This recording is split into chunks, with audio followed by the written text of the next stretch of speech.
రారాజు పుడమిపై జన్మించెను. క్రీస్తు పుట్టెను పశుల పాకలో, పాపమంతయు రూపుమాపను, సర్వలోకమున్ విమోచింపను. రారాజు పుడమిపై జన్మించెను. సంతోషమే సమాధానమే ఆనందమే పరమానందమే. సంతోషమే సమాధానమే ఆనందమే పరమానందమే. అరే కొలాల చీనాలు వచ్చి యేసును చూసి ఆనందించి పాటలు పాడి నాట్యములాడి పరవశించి. సంతోషమే సమాధానమే ఆనందమే పరమానందమే. సంతోషమే సమాధానమే ఆనందమే పరమానందమే. పరలోక దూతాలి పాట పాడగా, పామరుల హృదయాలు పరవశించగా. పరలోక దూతాలి పాట పాడగా, పామరుల హృదయాలు పరవశించగా. అజ్ఞానము అదృశ్యమాయెను, అంధకార బంధకములు తొలగిపోయెను. అజ్ఞానము అదృశ్యమాయెను, అంధకార బంధకములు తొలగిపోయెను. అరే కులాల చీనాలు వచ్చి యేసును చూసి ఆనందించి పాటలు పాడి నాట్యములాడి పరవశించి. సంతోషమే సమాధానమే ఆనందమే పరమానందమే. సంతోషమే సమాధానమే ఆనందమే పరమానందమే. Thank you. యేసుక్రీస్తు నామమున మీ అందరూ కూడా హృదయపూర్వకంగా వందనాలు. రైతులను క్షమించండి, కొంచెం ఆలస్యమైంది. నిన్నటి దినాన మా ఇంటి దగ్గరనే క్రిస్మస్ ప్రోగ్రామ్ చేశాము. సో కాబట్టి నేను, మా మిస్సెస్, పిల్లలు అందరం కలిసి చిల్డ్రన్ క్రిస్మస్ ప్రోగ్రామ్ ఇంచుమించు చాలామంది అన్నీ వచ్చారు. పిల్లలే ఒక 100 కంటే మీద వచ్చారు, అందరు అన్నిలే పిల్లలు. సో ప్రతి సంవత్సరం అలా చేస్తాం. మా ఇంటి ముందే రోడ్ అంతా బ్లాక్ చేసి అదంతా అయిపోయి అన్నీ చేసే వరకు నైట్ 11-11:30 అయింది. మళ్ళీ పొద్దున్నే లేచి ఇంకా కొన్ని ఎన్నో పనులు ఉండే. సో అవన్నీ చేసుకొని నిన్న చాలా చక్కగా అద్భుతంగా దేవుని యొక్క కార్యం జరిగింది. కాబట్టి దేవాతి దేవునికి నేను వందనాలు తెలియజేస్తున్నాను. మరి ఇంత మంచి అవకాశాన్ని మరి దేవుడు దయచేసినందుకు పాస్టర్ గారు కూడా, వారి కుటుంబానికి కూడా, మరి మీ అందరికి కూడా, సంఘ పెద్దలకు కూడా, మీ అందరు కూడా హృదయపూర్వకంగా వందనాలు తెలియజేస్తున్నాను. 2 తిమోతి 2వ అధ్యాయం 11 నుంచి 13 వచనాలు, 11-13. ఎవరన్నా ఒకరు చదవండి. 2 తిమోతి 2వ అధ్యాయం 11 నుంచి 13 వచనాలు. ఈ మాట నమ్మదగినది ఏదనగా, మనం ఆయనతో కూడా చనిపోయిన వారమైతే ఆయనతో కూడా బ్రతుకుదుము, సహించిన వారమైతే ఆయనతో కూడా ఏలుదుము. ఆయనను ఎరుగమంటే మనలను ఆయన ఎరుగనను. మనము నమ్మదగిన వారమైనను ఆయన నమ్మదగిన వాడుగా ఉండును. చాలండి. మనం నమ్మదగిన వారిగా లేకపోయినా ఆయన నమ్మదగిన వాడిగా ఉంటాడని ఇంకొక లేఖన భాగం 1 కొరింథీ 1:9. 1 కొరింథీ అధ్యాయము 1వ అధ్యాయం 9వ వచనం.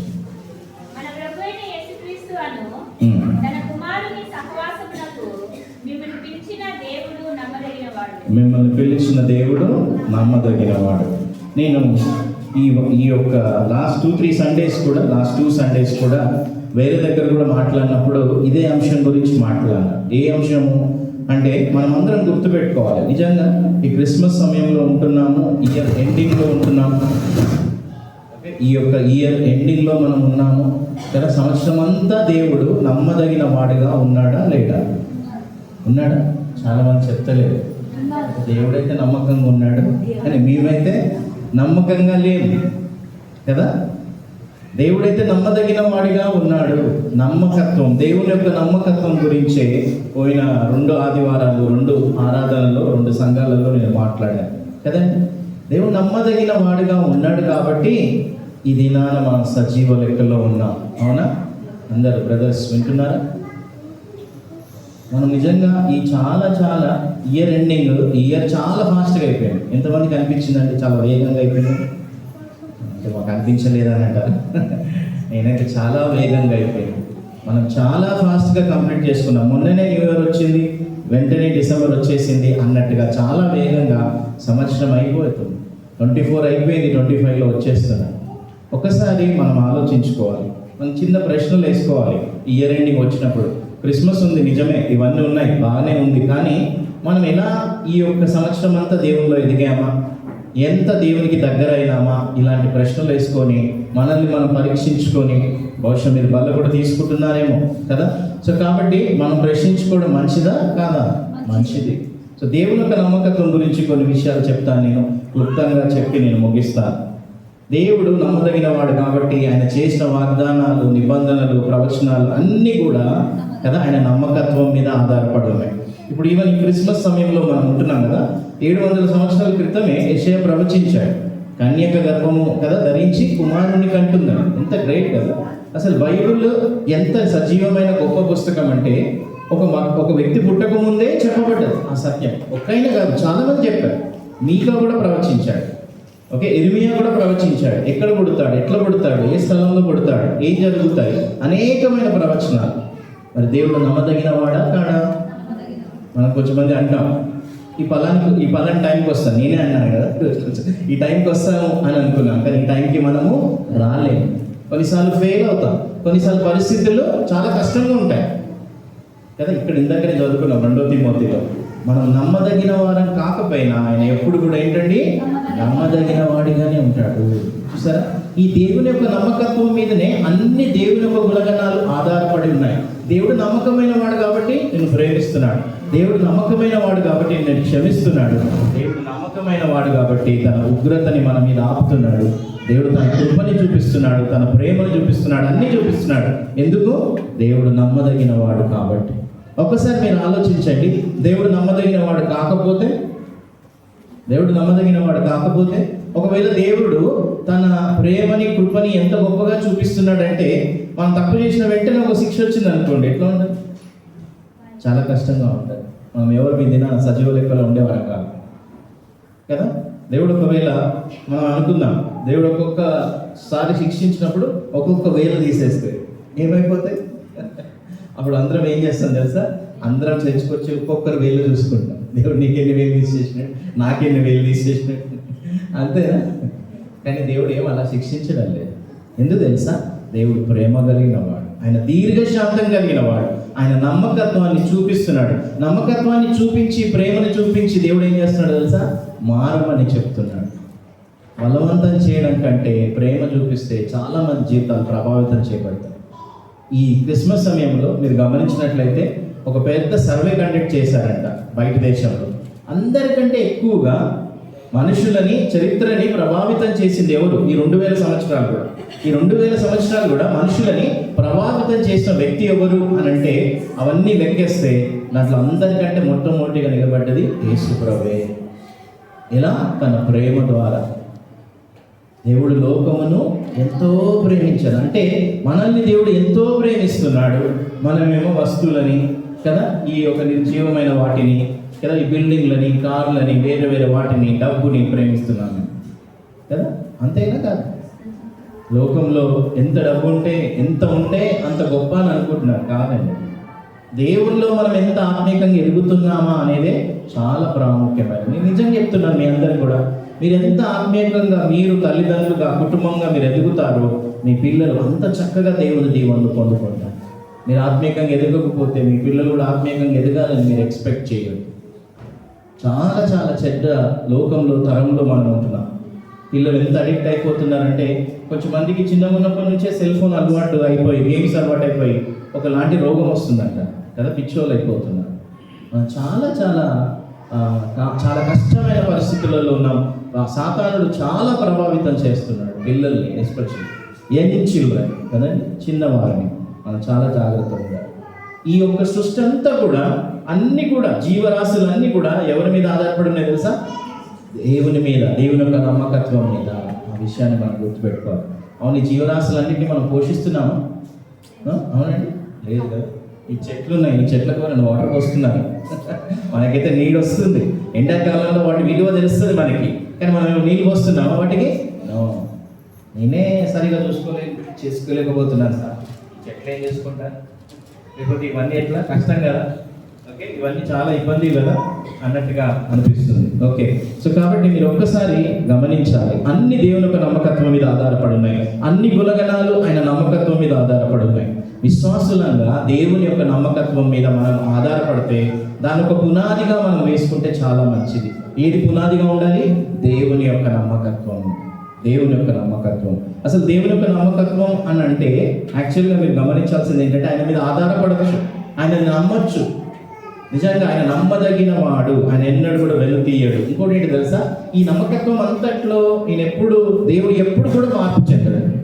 దేవుడు ఏంటంటే ఎప్పుడు కూడా మార్పు చెందడు. ఇక్కడ చాలా మంది భార్య భర్తలు కూర్చున్నారు, పిల్లలు కూర్చున్నారు, యవనస్తులు కూర్చున్నారు. మీరు మారుతారా? మనుషులు మారుతారు, మనుషులు చెడు కన్నా మారుతారు.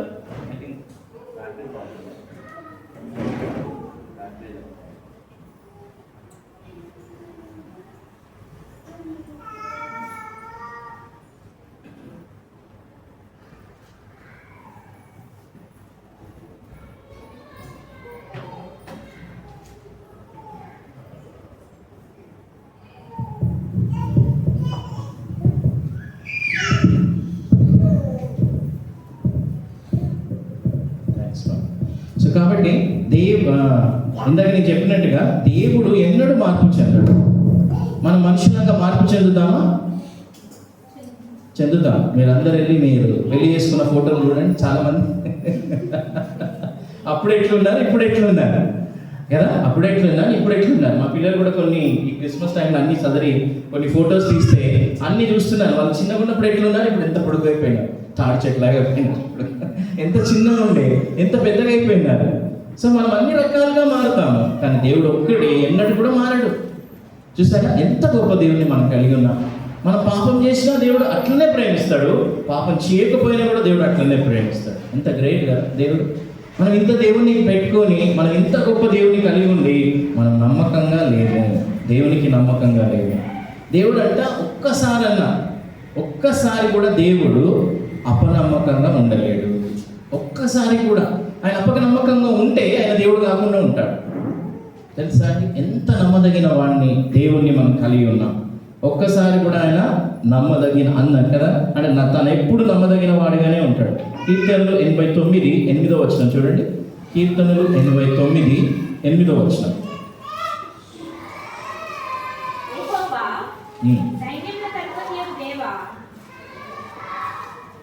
చదవ 89వ అధ్యాయం.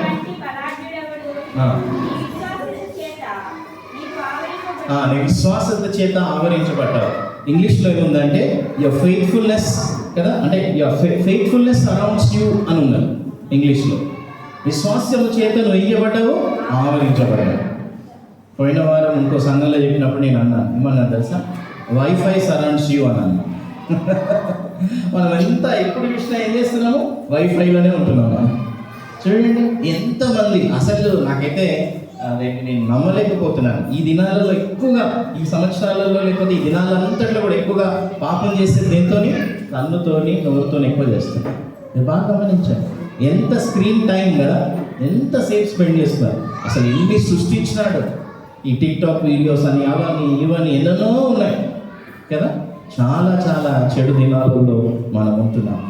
దేవుడు 100% కంటే ఎక్కువగా నమ్మదగిన వాడు. దేవుడు 100% కంటే ఎక్కువగా నమ్మదగిన వాడు. ఆయన ఎప్పుడు కూడా మార్పు చేయడు. మీకు అనేక మందికి కష్టాలు వచ్చాయా రాలేదా? ఈ సంవత్సరం వచ్చాయా రాలేదా? చాలామంది చెప్తలేదు, అంటే కష్టాలు ఉండద్దండి, ఓకే కొత్త సంవత్సరంలో ఉండద్దు పాస్టర్ గారు అని అంటారా? లేదు. మనము మనుషులుగా ఈ లోకంలో జీవించేంత వరకు శ్రమలు ఉంటాయి, కష్టాలు ఉంటాయి, ఇరుకులు ఉంటాయి, ఇబ్బందులు ఉంటాయి. విశ్వాసులకు ఇంకెక్కువ ఉంటాయి, కానీ మనం పోరాడాలి. మరి ఈ శ్రమలలో, ఈ కష్టాలలో, వీటన్నిటిలో దేవుడు నమ్మదగిన వాడుగా లేడా? దేవుడు నమ్మదగిన వాడుగానే ఉన్నాడు. ఆయన చాలా నమ్మదగిన వాడుగా ఉన్నాడు. ఆ విషయాన్ని మనం గుర్తుపెట్టుకోవాలి. ఈ సంవత్సరం అంతా దేవుడు మనల్ని నడిపించాడు, కాచి కాపాడాడు. కాబట్టి ఈ దినాన మనం క్రిస్మస్ సమయంలో, కొత్త సంవత్సరంలో మనము వెళ్ళగలుగుతున్నాం. మరి దేవుడు మనం ఎంతగా ప్రేమించాలి? నేను 2 రాసుకున్నాను. దేవుని యొక్క విశ్వాస్యత, దేవుని యొక్క నమ్మకత్వము, మన యొక్క స్పందన. నమ్మకత్వం అనేది మనకు ఒక లంగరు లాగా ఉండాలి కదా. దేవుని యొక్క నమ్మకత్వం అనేది మనకు ఒక లంగరు లాగా ఉండాలి. నాన్న పిల్లలు కూర్చోండి, నాన్న లేకపోతే కిందికి వెళ్ళి కూర్చోండి నాన్న. ఓకే, మాట్లాడకండి. దేవుని యొక్క నమ్మకత్వమే మనకు నిరీక్షణ. పర్లేదు, వినండి. దేవుని యొక్క నమ్మకత్వమే మనకి ఏంటండి? నిరీక్షణ. బైబిల్లో ఒక వ్యక్తి ఉన్నాడు, యవనస్తుడు. ఆయన చాలా శ్రమల గుండా వెళ్ళాడు. ఆయన పేరేంటి తెలుసా? వెరీ గుడ్, యోసేపు కథ చదువుతుంటే మనకి ఏమొస్తుంది? కళ్ళ నుంచి నీళ్ళు వస్తాయి కదా. సొంత వాళ్ళే అమ్మేశారు. అవి ఎప్పుడో పాత పురాతనమైన కాలంలో, అంటే అప్పుడు నిజంగా యథార్థమైన ప్రేమ ఉంటుంది. కానీ సొంత అన్నలు ఏం చేసినారు? వెలివేసినారు, పడేసినారు, అమ్మేసినారు. ఆయనకి ఎన్నో కష్టాలు వచ్చాయి, ఎంత ఇరుకులు ఇబ్బందులు. పోతీఫర్ దగ్గరికి వెళ్ళినప్పుడు నమ్మకంగా ఉన్నాడు, ఎక్కడ వెళ్ళినా నమ్మకంగా ఉన్నాడు, చెరసాలలో కూడా నమ్మకంగా ఉన్నాడు. ఆ చెరసాలలో ఒక ఆయనకి కదా, ఒక కళకి అదేంటి చెప్తాడు కదంటే, భావం చెప్తున్నాడు. ఆయన బయటికి వెళ్ళిన తర్వాత ఆయన మర్చిపోతాడు. అసలు ఎంత గొప్పగా యోసేపు దేవుని యొక్క విశ్వాస్యత మీద ఆధారపడ్డాడు. మనమైతే ఒక్క నిమిషం కూడా ఉండం మనం కదా, ఒక్క నిమిషం కూడా ఉండం. ఆకలి వేసినప్పుడు చూడాలి మనం ఎట్లుంటుంది కదా.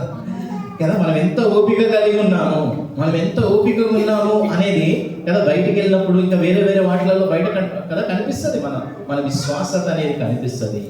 చూసారండి, ఎన్ని శ్రమలు వచ్చినా కూడా దేవుని యొక్క విశ్వాసత మీద యోసేపు కదా నమ్మకం పెట్టుకున్నాడు, దేవుని మీద ఆధారపడ్డాడు. యోబు కూడా చూడండి, అసలు ఎంత గొప్పగా యోబు శ్రమలు ఉందినా కూడా దేవుని యొక్క విశ్వాసత మీదనే దేవుడు గొప్పవాడు అని అన్నాడు ఆయన.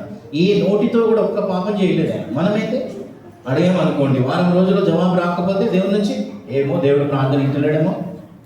దేవుడు ప్రార్థన వింటున్నాడు కాదు, అది కాదు. దేవుడు నిన్ను మారుస్తున్నాడు, దేవుడు నిన్ను సరి చేస్తున్నాడు, అందుకే నీకు జవాబు ఇవ్వడం లేదు. దేవుడు మనల్ని మారుస్తున్నాడు, మనకు నేర్పిస్తున్నాడు. ఈ గిటార్ కానీ ఇవన్నీ చాలా ట్యూన్ చేస్తారు కదా, వాటిని మనం ఏం చేయాలి? తిప్పాలి కదా. ఆ గిటార్ ఏదైతే ఉంటాయో ఆ స్ట్రింగ్స్ని తిప్పాలి. అప్పుడే ఏమవుతుంది? అది మంచి స్వరం వస్తుంది, దాని నుంచి మంచి కదా ప్లే చేయొచ్చు. గిటార్ ప్లే దాన్ని ట్యూన్ చేయకుండా ప్లే చేస్తే ఎట్లా వస్తుందమ్మా? బాగా రాదు. సౌండ్ మంచిగా వస్తుందా? రాదు. సేమ్ థింగ్, మన జీవితాలు ట్యూన్ చేయబడాలి. ఎవరికి? దేవుని కోసం. మనం సరిగ్గా లేము, దేవుడు ఎప్పుడు సరిగ్గానే ఉన్నాడు. దేవుడు ఎప్పుడు పరిపూర్ణుడే. మనమే పరిపూర్ణతలోనికి ఎదగాలి. మనం మారాలి. అది చాలా ప్రాముఖ్యమైనది. దేవుని యొక్క విశ్వాసత అనేది మనకు గొప్ప ఆత్మీయమైన రక్షణ ఇచ్చింది. మనం ఎవరం యోగ్యులం కాదు, నేను కూడా యోగ్యుని కాదు, ఎవరం యోగ్యులం కాదు. దేవుడు మన ఎడల 2 చూపించాడు తెలుసా. దాన్ని ఏమంటారు? కరుణ, కృప అంటారు. చాలామంది పేర్లు పెట్టుకుంటారు, కరుణ అని, కృప అని. అంతేనా కదా? కరుణ అంటే ఏంటి తెలుసా? దేవుని యొక్క కరుణ, లేకపోతే దేవుని యొక్క దయ. మనకు రావాల్సిన శిక్షని ఆయన ఆపేశాడు. మనమందరం ఎక్కడికి వెళ్ళాలి? నిత్య నరకానికి వెళ్ళాలి. నిజంగా మనమందరం కూడా నిత్య నరకానికి వెళ్ళాలి. మరి దేవుడు ఎందుకు తయారు చేసిండు సార్ అని అడగచ్చు నేను. దేవుడు మళ్ళీ ఎందుకు తయారు చేసిండు? మరి నరకానికి పంపించడానిక కాదు. దేవుడు తన కృప కనికరము అని అంటే ఏంటంటే, దేవుని యొక్క కనికరం ఏంటంటే మనకు రావాల్సింది దేవుడు ఆపివేస్తాడు. కృప అంటే మనం ఏదైతే యోగ్యులం కాదో దానికి దేవుడు యోగ్యులుగా చేసినాడు. అదే రక్షణ. మనము దేవుడిని ఎంచుకున్నామా? దేవుడు మనల్ని ఎంచుకున్నాడా? ఎవరండి ఇక్కడ బ్రదర్స్? ఎవరు ఎత్తలేదు. ఎవరు ఎంచుకున్నారు మిమ్మల్ని? ఎవరు సెలెక్ట్ చేస్తారు మిమ్మల్ని? దేవుడే, ఆయనే. మరి ఆయన కొరకు జీవిస్తున్నామా?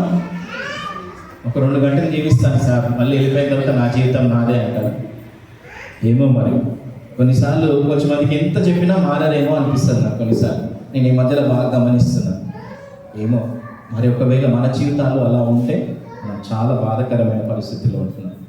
నేను అంతకుముందు కూడా ఇంకొక దగ్గర చెప్పాను, మనం ఎప్పుడైతే దేవుని ప్రేమని అర్థం చేసుకుంటామో, దేవుని యొక్క నమ్మకత్వాన్ని అర్థం చేసుకుంటామో, దేవుడు ఎంతగా తన కృపని మన ఎడలో చూపిస్తున్నాడు. దేవుని కృపనే కదా ఈ దినాన సజీవ లెక్కలో ఉండడం అని. దేవుడు ప్రేమని ఎలా చూపిస్తున్నాడు తెలుసా మీ అందరి పట్ల? ఈ దినాన మీరు సజీవ లెక్కలో ఉన్నారు కాబట్టి దేవుడు మిమ్మల్ని ప్రేమిస్తున్నాడు కదా. అన్ని పనిచేస్తున్నాయి, అన్ని అవయవాలు పనిచేస్తున్నాయి. చిన్నపిల్లలు ఒక పాట పాడతారు, సండే స్కూల్ టీచర్స్ ఉన్నారు. Every single cell in my body is happy అని ఒక పాట ఉందా లేదా? ప్రతి అణువు, ప్రతి కణం కూడా ఎన్నో ఉన్నాయి. కొన్ని లక్షల సెల్స్ మన బాడీలో ఉన్నాయి. ఏ ఆర్గన్ పనిచేయాలన్నా రక్తం కావాలి, ఈ అణువులన్నీ పనిచేయాలి. కొన్ని వేల సంఖ్యలో ఉన్న సెల్స్ చనిపోతాయి, వేల సంఖ్యలో ఉన్న సెల్స్ ఉత్పత్తి అవుతాయి మన బాడీలో. ఎవరు చేస్తున్నారు ఇవన్నీ? ఏమో సార్ మాకేం తెలియదు, మేమైతే చికెన్ తినాలి. ఇక్కడ క్యాలరీస్కి వెళ్తే ఏంటి కవర్స్ పట్టుకొని వెళ్తారు చాలామంది. ఎంజాయ్ చేసినారా? నిజంగా నీ కవర్ నిండిందా, నా కవర్ నిండిందా? అవును కదా, మంచిదే, చాలా సంతోషం ఇది నిజంగా. అన్నీ వేసుకుంటారు, మొత్తం వేసుకున్న తర్వాత నెక్స్ట్ డే తింటారు, లేకపోతే మధ్యలో తింటారు. నిజమే, చాలా సంతోషం. నేను కూడా మర్చిపోలేదు, ఒక సంఘానికి నేను పాస్టర్ ఉన్నప్పుడు అందరు కవర్స్ తెచ్చుకునేది, అందరు వేసుకునేది. ఎందుకంటే టైం లేదు కదా ఫ్యామిలీస్లో కదా, టైం లేదు కాబట్టి వేసుకొని మంచిగా హ్యాపీగా ఎంజాయ్ చేసుకుంటూ పాటలు పాడుకుంటా సరదాగా గొప్పగా క్యారల్స్ చేశాను. నిజంగా దేవుడు ఎంత కృపగలిగిన వాడు. ఈ దినాన సజీవ లెక్కల్లో ఉన్నామంటే దేవుని ప్రేమ చాలా గొప్పది, దేవుని విశ్వాస్యత చాలా గొప్పది. మనం ఒక్కొక్క దినం ఒక్కొక్క సంవత్సరం అయిపోతుంది అని అంటే దగ్గరగా అవుతున్నాం, దేవుని రాకడికి దగ్గర అవుతున్నాం, బహుశా ఈ లోకాన్ని విడిచిపెట్టడానికి దగ్గరగా అవుతున్నామేమో ఒక్కసారి మనం ప్రశ్నించుకోవాలి. అయిపోయింది, నేను ముగిస్తాను. విలాప వాక్యాలు 3వ అధ్యాయం 22-23 వచ్చిన విలాప వాక్యాలు 3వ అధ్యాయం 22-23.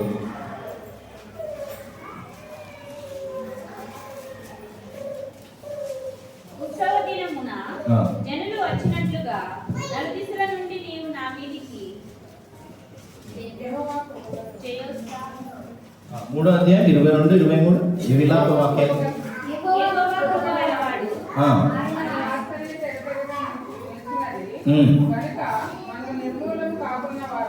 చాలండి, చూసారు ఆయన వాత్సల్యం ఏంటంట, ఎడతెగక ఉన్నది అని మనం చూస్తున్నాం. కాబట్టి మనం నిర్మూలము కాలేదు. ఎన్నో వచనాలు ఉన్నాయి. యాక్చువల్గా బైబిల్లో అందరికంటే గొప్ప అంశం ఏంటంటే ఈ యొక్క విశ్వాసతని, దేవుని యొక్క విశ్వాసత గురించి ఎక్కువ వచనాలు ఉన్నాయి. దేవుని యొక్క విశ్వాసత అనేది చాలా గొప్ప అంశము. దాని తర్వాత బహుశా ఎక్కువ వచనాలు ఇంకేదైనా టాపిక్ గురించి ఉంది బైబిల్లో అంటే దేవుని యొక్క ప్రేమ గురించి. బహుశా దేవుని యొక్క ప్రేమ గురించి ఎక్కువ వచనాలు ఉన్నాయి, దేవుని యొక్క విశ్వాసత గురించి కూడా ఎక్కువ వచనాలు ఉన్నాయి. మరి దేవుడు ఇంత నమ్మదగిన వాడిగా తన ప్రేమని, కృపని, దయని, మంచితనాన్ని మన ఎడల చూపిస్తే, విశ్వాసతని చూపిస్తే మన స్పందన ఏమై ఉండాలి? 3 పాయింట్లు రాసుకున్నాను నేను, 3-4 పాయింట్లు అవి చెప్పేసి నేను ముగిస్తాను. మన స్పందన ఏమై ఉండాలంటే రాసుకోండి. ఏంటి తెలుసా? దేవుడు మనల్ని ఎక్కువగా ప్రేమిస్తున్నాడా? చెప్పండి. చాలామంది చెప్తలేరు. అంటే చెప్తే మళ్ళీ మేమేమైనా చెప్పాలేమో దేవునికి. మనం అందరం ప్రతి నిమిషం కూడా దేవునికి లెక్కదారులుగా ఉంటున్నాము. ఆ విషయాన్ని గుర్తుపెట్టుకోవాలి. దేవునికి లెక్క చెప్పాలి, ఒక దినాన్ని తప్పకుండా లెక్క చెప్పాలి. మొట్టమొదటిది మనం ఏంటంటే మన స్పందన ఏమై ఉండాలంటే ఈ క్రిస్మస్ సమయంలో, ఈ కొత్త సంవత్సరంలోనికి వెళ్ళక ముందు నేను ఎక్కువగా దేవుణ్ణి ప్రేమిస్తాను, నేను ఎక్కువగా దేవుణ్ణి ప్రేమిస్తాను. ఎంతోమంది జీవితాలు మీరు బైబిల్లో చూడండి, వాళ్ళు దేవుడు వాళ్ళని దర్శించినప్పుడు, దేవుని వాళ్ళు తెలుసుకున్నప్పుడు వాళ్ళ ఒక నిజ స్థితి వాళ్ళకి తెలిసింది. వాళ్ళు దేవుని మీద గొప్పగా ఆధారపడ్డారు. వాళ్ళు దేవుని కంటే ఎక్కువగా దేన్ని ఆశించలేదు, ప్రేమించలేదు. మోషే కావచ్చు, ఇంకెవరన్నా కావచ్చు, ఆయన పెద్ద PhD స్కాలర్. ఆయన దేవుడు ఏం చెప్తే దానికి విధేయత చూపించాడు కదండి. నేను దేవుని ఎక్కువగా ప్రేమిస్తాను, ఎందుకంటే దేవుడు నన్ను ఎక్కువగా ప్రేమిస్తున్నాడు. పిల్లలు చూడండి, బాగా మంచిగా నేర్పిస్తారు చాలా పాఠాలు. వాళ్ళని ఎక్కువగా ప్రేమిస్తే వాళ్ళు ఏం చేస్తారు? చాలా ప్రేమిస్తారు కదా. వాళ్ళు చిన్నపిల్లలు చాలా ఫాస్ట్ ఉంటారు. చూడంగానే ఏదైనా ఇచ్చి కదా మనము వాళ్ళతో మాట్లాడితే వాళ్ళు వెంటనే ఏం చేస్తారు? గమనిస్తారు. నెక్స్ట్ టైం కలిసినాం అనుకోండి, ఫుల్ వచ్చేస్తారు. ఇంకా వస్తారా? మనమైతే దేవుడు ఇంత ప్రేమించి మన కోసం తన రక్తాన్ని ధారపోస్తే మనమే దేవుని ప్రేమించలేకపోతున్నాం. ఒక తీర్మానం తీసుకుందాం, దేవుని ఎక్కువగా ప్రేమిద్దామని. నేను నిజం చెప్తున్నాను, 2025లో మీరు ఎక్కువగా ఇప్పటి నుంచి దేవుని ఎక్కువగా ప్రేమిస్తే నిజంగా మన సమస్యల్లో కూడా మనం సంతోషం, సమాధానాన్ని కలిగి ఉంటాం. మనకు సమస్యలు వచ్చినా కూడా మనకు పెద్ద అంతగా మనం ఆలోచించం, ఎందుకంటే దేవుడు మనకు సహాయం చేస్తాడు. రెండోది ఏంటంటే దేవునికి మనము లోబడదాము. దేవునికి మనము లోబడదాము. దేవునికి లోబడదాం అంటే లోబడడంలో దేవునికి విధేయతని చూపించాలి. మరి అన్నది ఇది ఎట్లా సంభవిస్తుంది అని ప్రభు యొక్క దాసురాలను ఈ దూత చెప్పినట్టుగా, ప్రభు చెప్పినట్టుగా ఇది జరుగును కాక. ఎంత అవమానం కదా. పెళ్లి కాకముందే గర్భవతి అవుతే ఆ దినాలలో రాళ్ళు తీసుకొని కొట్టి చంపేవారు. అసలు మరియకి ఎంత ధైర్యం, ఎంత విధేయత చూపించింది, ఎంత అవమానం అన్నా దేవుని పని కోసము పొందుకోవడానికి ఇష్టపడ్డది. ఎంత విధేయత చూపించి చూడాలి. ఒక్కసారి మీరు ఆలోచించాలి. ఆ పరిస్థితుల్లోనికి వెళ్ళి ఆలోచిస్తే నిజంగా మరియ చాలా గొప్ప ధైర్యంగా దేవునికి, దేవుని మాటకి, దేవుని పనికి విధేయత చూపించింది, లోబడ్డది. ఈ దినాలలో చాలా మంది పిల్లల్లో లోబడకపోవడం. తల్లిదండ్రులుగా మీరు లోబడకపోతే వాళ్ళు కూడా లోబడరు. సో లోబడి దేవునికి విధేయత చూపించాలి. చివరిది ఏంటంటే దేవుడు చెప్పినట్టుగా నడుచుకోవాలి. దేవుడు చెప్పినట్టుగా నడుచుకోవాలి. చూడండి, ఒకటేమో దేవుడి యొక్క ఏర్పాటు ఉంటుంది, ఇంకోటేమో మన ఆలోచనలు ఉంటాయి. అవునా కదా? మన ఆలోచనలు ఉంటాయి, దేవుని ఏర్పాటు ఉంటుంది. మన మనసు చెప్తుందా మంచిగా పండుకో, మంచిగా తిను, మంచిగా ఎంజాయ్ చేయి అని అంటది మన మనసు. అవునా కదా? బాగా చల్లగా ఉండే మన లాస్ట్ వీక్ కదా, ఎక్కడ పోలేము, హ్యాపీగా మంచిగా పండుకుందాం ఓకే అన్నట్టుగా, టైం వేస్ట్ చేయండి అన్నట్టుగా చెప్తుంది. సో కాబట్టి ఒక్కసారి మీరు తలంచండి, మనము కదా మన మనసు చెప్పేది ఉంటుంది, అంటే మన పాపపు నైజం చెప్పేది ఒకటి ఉంటుంది, దేవుడు చెప్పేది ఒకటి ఉంటుంది. సో దేవునికి విధేయత చూపిద్దాము, దేవుని యొక్క మార్గాల్లో నడుచుకోవడానికి మనం ప్రయత్నం చేద్దాం. ఆయన చెప్పినట్టుగా నడుచుకుంటే దేవుడు ఏం చేస్తాడండి, మనకు గొప్ప దీవెనలు, గొప్పగా దేవుడు మనల్ని ఆశీర్వదిస్తాడు. సో కాబట్టి దేవుని యొక్క నమ్మకత్వాన్ని మనం ఎన్నడూ కూడా మర్చిపోక, యెషయా 25:1 కదా, యెషయా 25:1 చివరి వచనం.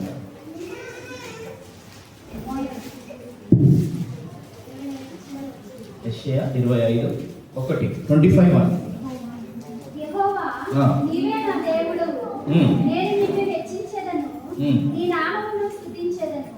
నీవు అద్భుతములు చేసితివి, సత్య స్వభావమును అనుసరించి నీవు పూర్వకాలము చేసిన నీ ఆలోచనలు నెరవేర్చితివి. చాలండి.